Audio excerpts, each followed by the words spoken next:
Hey, hey, hey. Welcome to the Hello Body Freedom Podcast. It's been a minute. I can always tell when I get a little nervous because I start singing my words. I go, hey, how are you?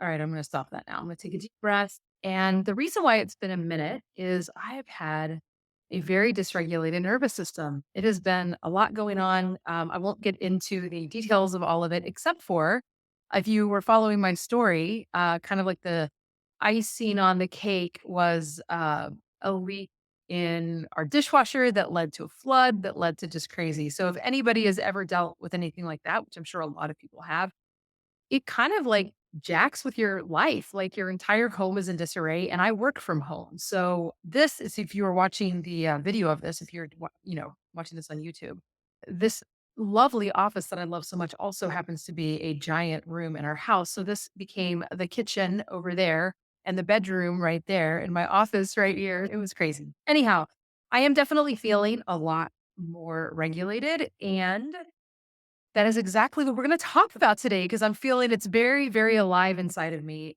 And whenever we can understand that our self sabotaging behaviors happen in three different states inside of us, and they're all nervous system based. When we can understand this, it will start to make the process of untangling it a little bit easier. So, what I'd like to do is dive right in and hope that you enjoy just a little science lesson and a little nervous system regulation lesson. So, let's first start with an understanding of the autonomic nervous system. So it is the oldest part of our brain.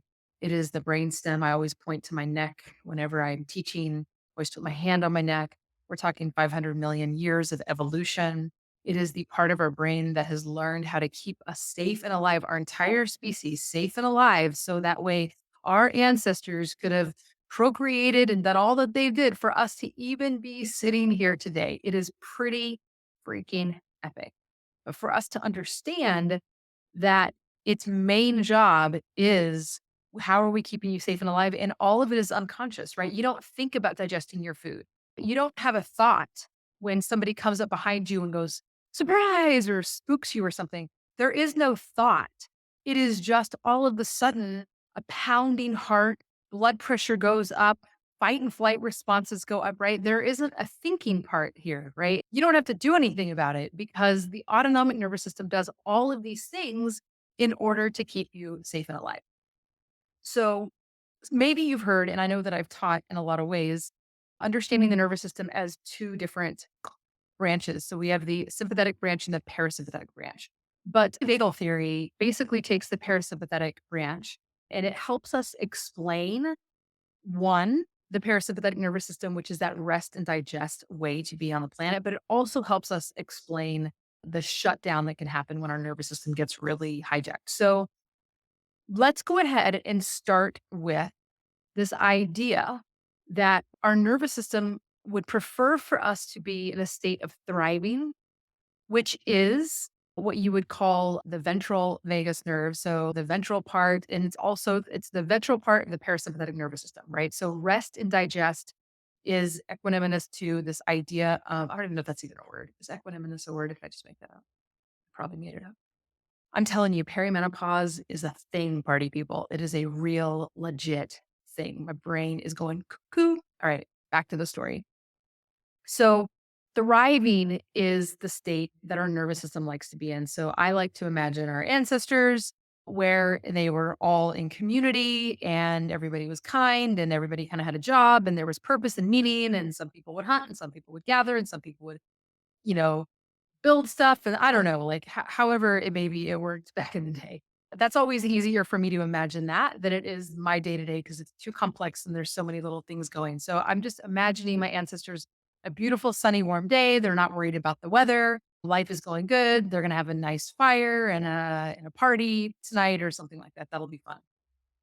Now, there were also stressors, right? So the stressors and the stress response, we have the parasympathetic nervous system, specifically ventral vagal, which is this rest and digest and this place of thriving that we strive to be in. And I want you to think about that. When you are grounded and you are connected and you feel a sense of connection and love and purpose and an ease in the body and peace. And we can all feel this and we can access this when our stress response isn't chronically being triggered. So just imagine if you can't experience it right now, or if you're not experiencing it right now, let's just take a big inhale and then a double inhale, an extra inhale, a little more, uh, and then let that exhale just ground you a little bit.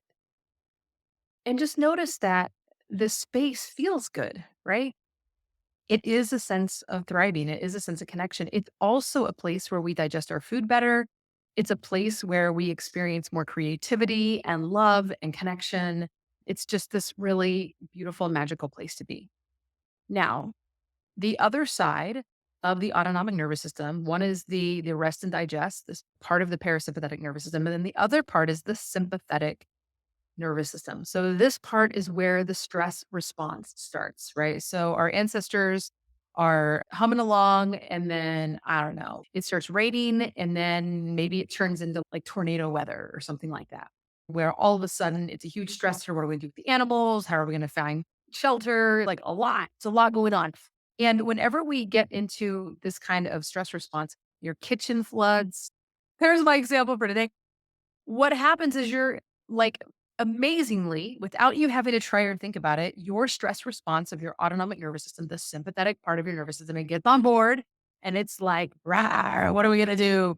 Right? It's a very like, we need to do something, we can do something, let's go. Right. So this is why it's called the fight and flight. So you can fight something off, you can run if you need to, you can mobilize yourself, mobilize your body.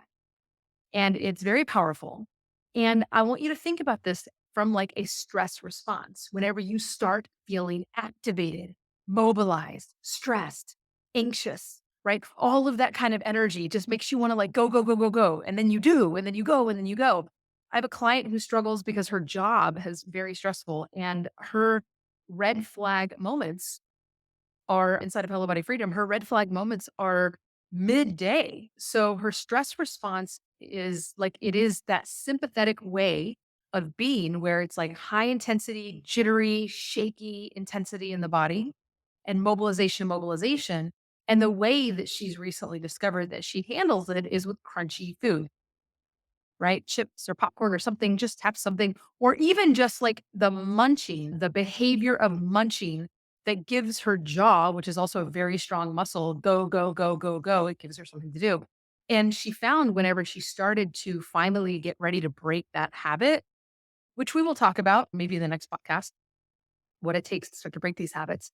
But really, it was not easy for her, right? Because this like really strong habit loop of this intense way. So look at your own life and see how when the sympathetic part of your nervous system activates, how very likely that dysregulation might look like eating. Now, this isn't for everybody. Trust me, we all have a flavor here. And so don't worry.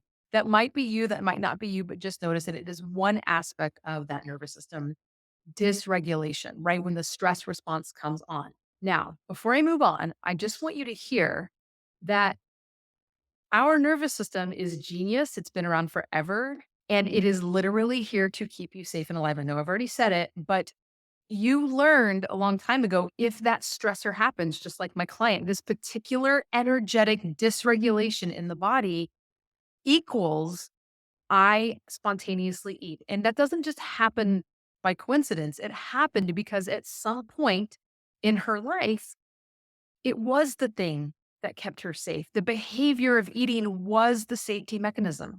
Like our bodies are so amazing in this way.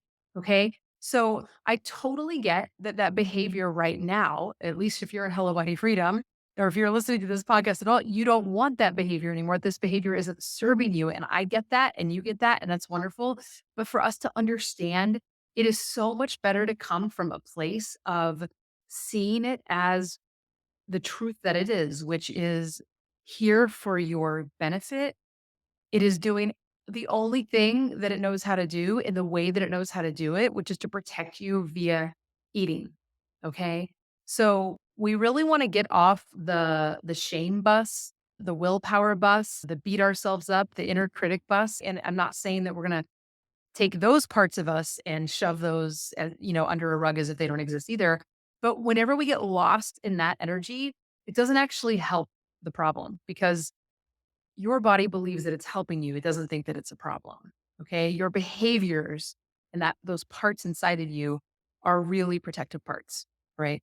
So that is the fight and flight energy. Now, here's what happens next.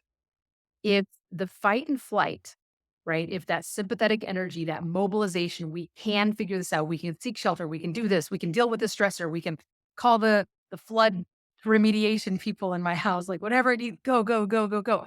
When whatever the stressor, real or perceived, this is very important. It's your nervous system, right? So stop judging your stressors with my stressors because it doesn't really matter.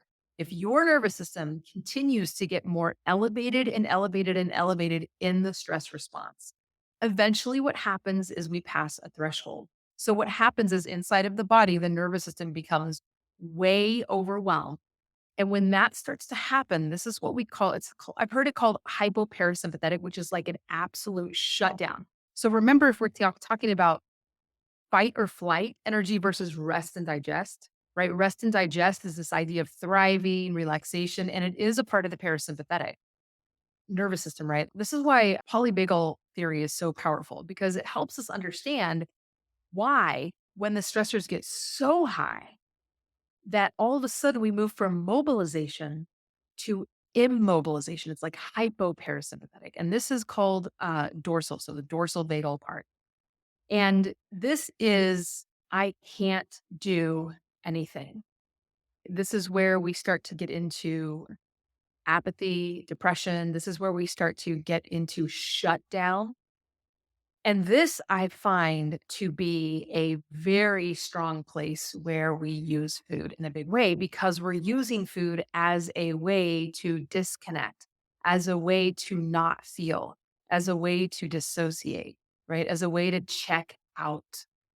All right. And so again, you don't really get a say in these dysregulated nervous systems. Remember, you can't outthink the smart part of your brain, that front part of your brain, your prefrontal cortex. It likes to think that it's so smart and it can just do anything.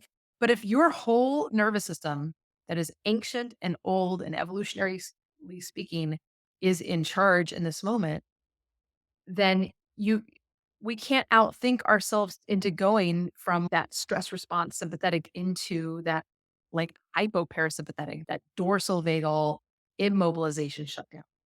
And if we just think about this from a protective mechanism, the reason why we would end up spending a lot of time there, and I'm going to actually stop. We'll talk about the reason in a second. Take a big inhale and just exhale and just notice if you spend time there. Notice if you can sense the connection between your comfort eating after a long, hard day because I need a break and I need to disconnect, the eating that we do to just check out in front of the TV, right? And it might not seem so like dramatic and traumatic in this moment today, but it really is a habit and a behavior that it's like, oh my gosh, what do I do and how do I fix this, right?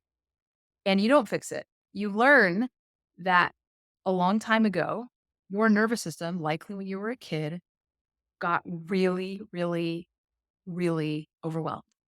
So much so that we went into a dorsal vagal shutdown, that hypoparasympathetic, right? And in that moment, your body did what it could figure out on its own of how to survive.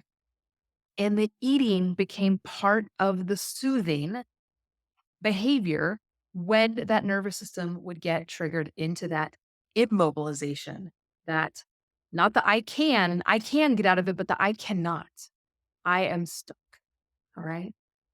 And so just tuning into these two self-sabotaging states, right? The reason why I call them self-sabotaging states is really to get your attention because I know that's what you call it. But at the end of the day, these are protective mechanisms inside of you. These are stress responses, your own autonomic nervous system's way that it's figured out how to like activate and shut things down if it needs to. Get out of there, run, fight, flee, stress, munch, right? Whatever it needs to. And then the food got tangled over time into really strong habit loops that are connected to these sabotaging stages. So the very first one, the fight and flight, which is sympathetic nervous system, which is mobilization. And then as the nervous system gets more overwhelmed, we get into that dorsal vagal, which is the absolute shutdown. Okay. Now, some people think that that's freeze response, but actually, freeze is equal parts sympathetic. So, gotta go, gotta go, gotta go, gotta figure something out, gotta do something, matched with equal parts dorsal vagal immobilization. Think about that. It's like you're a deer in the headlights. You're like, gotta go, but can't move. I can't go. All of this intensity inside of you, all of the stress hormones, the cortisol, the adrenaline, everything's pumping and pumping and pumping. So that way you could run, fight, or flee, but then you're stuck and you can't and you feel frozen. So take a moment and just notice, is that a survival mechanism? Is that a nervous system way that you show up in a regular way? And when you are in there, do you notice that food is the answer? So with our clients in Hello Body Freedom, I can tell what kind of an emotional eater they are just by this information, right? And that doesn't mean that for some of you, like all three of them. And of course, it might be equal. Some might just be more one than the other. But to understand that whatever we spend, well, let me start over. To understand that all of those states are I inside of us.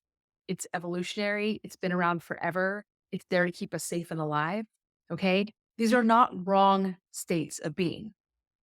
However, if we get stuck there, what it becomes is nervous system dysregulation. When we are spending, it's one thing if we have the stress response and all of these things, and then we are able to take care of them, figure things out, and then now we get back to thriving. We get back to that ventral vagal part of that parasympathetic nervous system, right? And that's where, we're connected. This is where there's an ease and relaxation response. And very often we're not using food as a coping strategy in those moments. We're using food because, well, we're physically hungry. It makes sense to eat. We make better choices in that state of regulation. Okay. And so, what we want to do is number one, be able to recognize that there are three dysregulated states. And if we are spending a lot of time there, again, I want you to think of this also in terms of survival mode. So, just notice life. Does life feel like survival mode? Is it just ongoing and ongoing, right?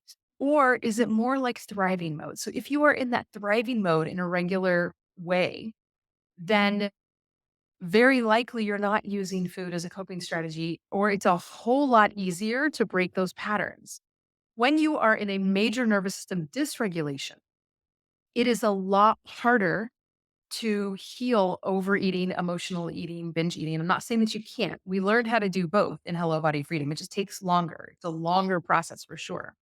So, one of the biggest tricks and tips that we can do is recognize when we are in either of those states of dysregulation and then work on practices to get back into regulation. The more that we do this, little by little on a daily basis, the easier things get, the more you start to spend more time in regulation and less time in dysregulation. And the more aware you become of this, then the faster you can go from dysregulation back into regulation.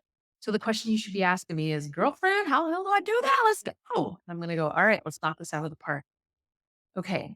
If you find that the fight or flight sympathetic energy is what is dominating you, it's go, go, go, go, go, go, go. You can't stop. It's like this very frenetic, anxious energy. And our culture like really has us think that this is the way it's supposed to be, but it doesn't feel good. It can be very just exhausting and tired and just like always running away, always fleeing, always fighting. Like it's just like intensity, right? What I have found and what research shows is that using body-based type like practices, like it's happening in the body. So let's utilize practices that use the body in order to match it, meet it, in order to feel more grounded. I want you to think about that. If you were going to learn how to go snowboarding and you read like a whole book on snowboarding and you're like, oh my God, I know everything about snowboarding. I took a college class and we read all 10 books on snowboarding. I know everything from boots to bindings to boards to the kind of clothes I should wear to the different. Da, da, da, da. but you're never really going to know snowboarding unless you actually put a damn board on your feet and go snowboarding. It's an embodied experience, right? So all the stuff we're doing right now is we're talking. But what I want you to do is feel the embodied experience of what it takes to dysregulate. Okay. So for instance, if you are finding yourself in the mobilization sympathetic, any level of exercise that feels good for your body, that is appropriate for your specific body, any kind of movement that could be shaking, that could be dancing, that could be big breaths, right? Movement has been shown to be a very powerful way that you can get yourself grounded and kind of more regulated in. All right. So move that body. Now, if you are in immobilization, so you can't move at all, the best practices, and these are so gentle, is that you have to learn how to take very small, tolerable steps with movement. We've actually got to get you moving, but it cannot feel so impossible. Okay. So I was just recently working with a client who was really struggling in her life and in college and just has like, I'm going to work out every single day and, and then she doesn't work out at all. And I'm like, yeah, because you're like in a shutdown. Like that's way too much. I'm like, what if it was just walk outside and get some sunshine on your face? What if that was enough? Like, did you hear how small that step was? So what happens in immobilization is we keep trying to get us to move and we frustrated that we can't move. All right. But the only way out of immobilization is very, very gentle. It could be as simple as just getting some sun on your face, just walking maybe around the house a little bit, right? Like little itty bitty baby steps to get you moving in the right direction. Okay. It might be as simple as showing up for a class or texting, or like texting a friend or something. I'm thinking about like our coaching calls. Sometimes you be so dysregulated, but you show up for a coaching call. Oh, yes. All right. And then the last place is that frozen state. And the frozen state, we can't actually get to the mobilization part until we move through the immobilization part. So, your first homework, if you're finding yourself in freeze, is to take those small baby step, tolerable steps, small baby tolerable steps. Okay. Just a little walk, just some sunshine, maybe a couple of breaths, right? And what will happen is that will start to get you moving. And then what will likely happen on the other side of that is big burst of energy because that sympathetic intensity mobilization is right underneath it. And that's when you can start to use your body in more ways in order to really get it to regulate down. And notice none of this has anything to do with food. Not one thing has to do with thinking about food or changing it. Ultimately, one of the fastest and easiest way to make this whole food journey easier, so overeating, emotional eating, and binge eating is a whole lot easier, is to regulate the nervous system over and over again. So I hope I gave you a couple of awesome ideas. I hope you really take this and start to pay attention. This is one of the very first things we do in Hello Body Freedom with all of our clients, which is like from day one, we're going to start to pay attention to what nervous system dysregulation is and then what thriving is, what it means to actually feel like we are in that state of ventral vagal, which is parasympathetic, and it feels good and thriving and connection, right? We want to spend more time there, but we want to know what it means to be there versus what it means to be dysregulated. Regulation versus dysregulation. And then the next step is what are the tools I'm using, the best tools? There are a ton of tools, but body based tools are very, very powerful. Oh, I forgot one more. Tapping is a great tool for when you are feeling immobilized, right? So you just can't do anything. And I don't know if any of you are familiar with emotional freedom technique, EFT tapping. This like you start on the head and you move throughout the eyebrows and the temples and all this stuff. And then there's like a dialogue, right? There's talking. I love and accept myself, which is wonderful. That's great. But in terms of nervous system regulation, it's not about having the words, it's that your whole body is dysregulated. So just tapping in like quietly without words, and then do it maybe for 30 seconds, a minute, 2 minutes, something like that, and then pause. All you're doing is you're noticing that things are happening in the body. There's movement happening, there's processing happening, integration, all that good stuff. Okay. So there's your bonus one for you. Okay. All right, my friends. I hope this served you and reach out with any questions. I'm here for it. Have an epic day. I'll see you in the next episode. Bye, everybody.